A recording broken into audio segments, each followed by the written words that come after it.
What's up, everybody? This is a little bit I like to call Whiskey in the Six. I'm Rob. This is my 98th review, I believe. So I have quite a bit in the archive. You can have a look after this video. Today we have on deck Lagavulin Distiller's Edition. Alright. Lagavulin Distiller's Edition is an Islay Scotch. It is located, the distillery is located in the southeast, at the southeast coast of Islay. Alright, Islay is the island below the mainland of Scotland. Alright, southeast coast, it's known for its briny, smoky type scotch. Islay in general is known for that. Okay, this one's a little special because it's double matured in Pedro Ximenez sherry casks, as well as the regular maturation that goes on with the standard Lagavulin 16-year-old. This one is distilled in 1999 and bottled in 2015. So it's also 16 years old. Every year they come out with a different batch of the Distiller's Edition because it's so popular. It's a really, really good scotch. I believe personally that if you've had light peated whiskey and you want to get into Islay, this is a good one to start with because it's super sweet and it has all the notes of Islay that you're going to have to come to get used to if you want to get into that particular type of scotch. Alright, I poured it out because it is 16 years old. Ideally, you want it to sit in the glass for about 15 to 20 minutes to open this bad boy up. It is, though, however, one of those kind of whiskeys that you can pour and drink right away, in my opinion.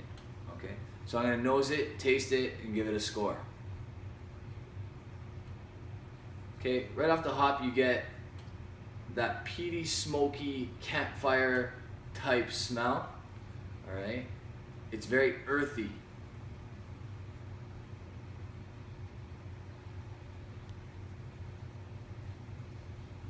There's quite a bit of saltiness to the nose on this particular scotch.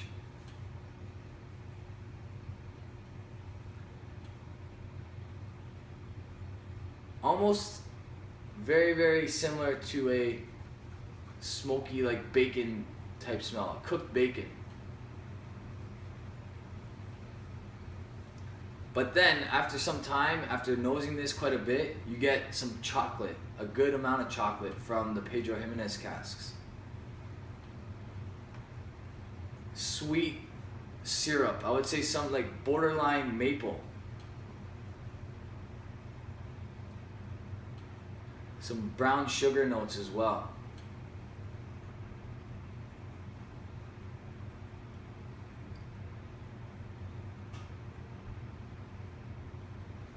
Picking up some really sweet fruit, dried fruit like figs.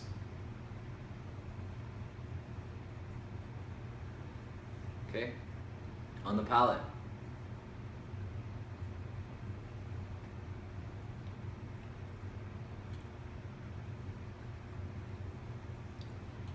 Sweet upon entry. I would say it gets sweet and smoky at mid-palate. And then the finish is mostly smoky. Okay, it's super, super nice, super complex.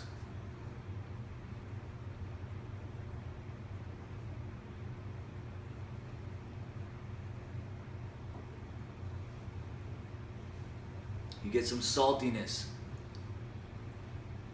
It's pretty syrupy. It's not a very light texture, which I look for in a whiskey. This is not unchill filtered, nor does it say on the bottle or on the box that it's natural color.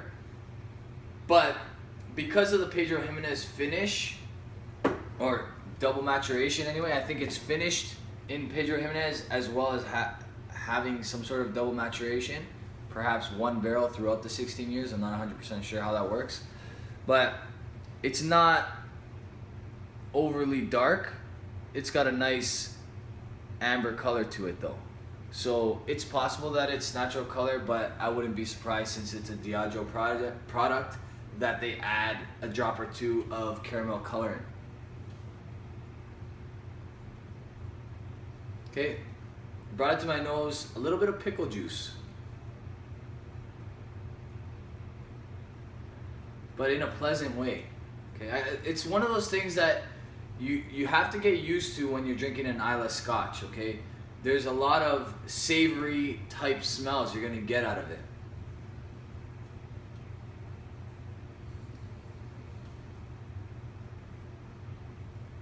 And what I noticed with this particular one is if you want to get rid of those savory notes, add a drop of water.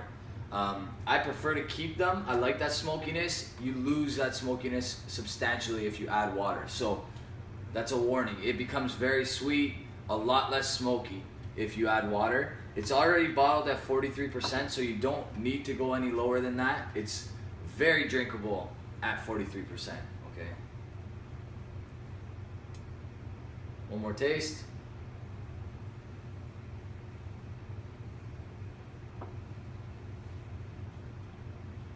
It's super sweet. It's got a really nice smoky kick at the end. Coffee bean finish. Literally, like, you just open the bag of coffee beans, fresh coffee beans, you pick one up and you eat it. That's what I'm getting on the finish here. And it's pretty long, it's still going. Nice espresso note. That's a wicked whiskey. That is a fantastic whiskey. I highly recommend this. This is about $155 at the LCBO, or $159, something like that. It's expensive, it's not cheap. It's a 16-year-old whiskey. Islay tends to be more expensive in Ontario.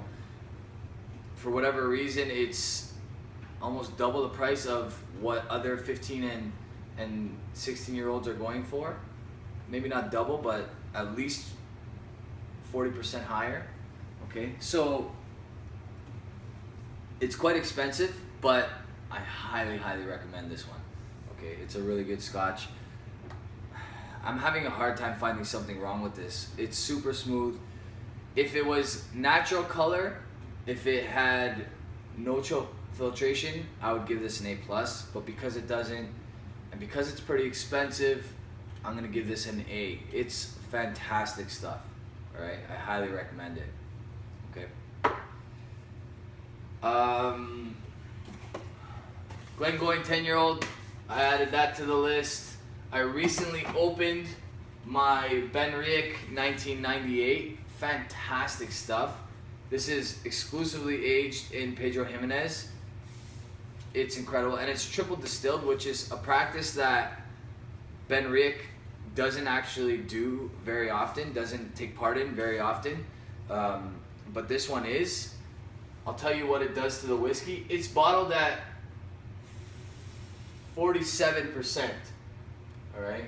So really, really interesting stuff. Unchill filtered, no added color. It's amazing. We'll get to that eventually. It's falling behind a few reviews that I have coming up. I want to do the Isle of Arran's. I'm not sure if I'm going to do a series of them. I will do them close together, but I'm not sure I like the way my Glenmorangie series went.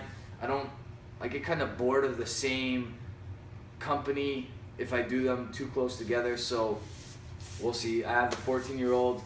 It's really good as well. We'll get to that. I will be doing a 2017 collection video once I get my Buffalo Trace whiskeys here. I made a trade for my George T. Stagg, so once I get the whiskeys that I traded my George T. Stagg for, plus my Van Winkle 12 and my Weller 12, I'll do a 2017 collection video. All right, that's an A. You can follow me on Instagram, Twitter, and Facebook. All right. You can also check me out on Spreadshirt. It's shop.spreadshirt.ca/whiskey in the six. I organized the t-shirts and sweaters to give you all the options. I figured out how to do it. That website's kind of tricky. All right. I figured it out. it's organized now, so you can check it out, pick something out if you like it, and purchase it. I want to remind you guys that I don't make a ton of money. I think it's like $2 a product on those shirts and sweaters. So it doesn't really matter what you buy and how expensive it is. I'm still only getting like $2 for it. So the money will add up hopefully eventually, and it'll go towards buying better whiskeys in the future. All right. Thank you very much, guys. Cheers.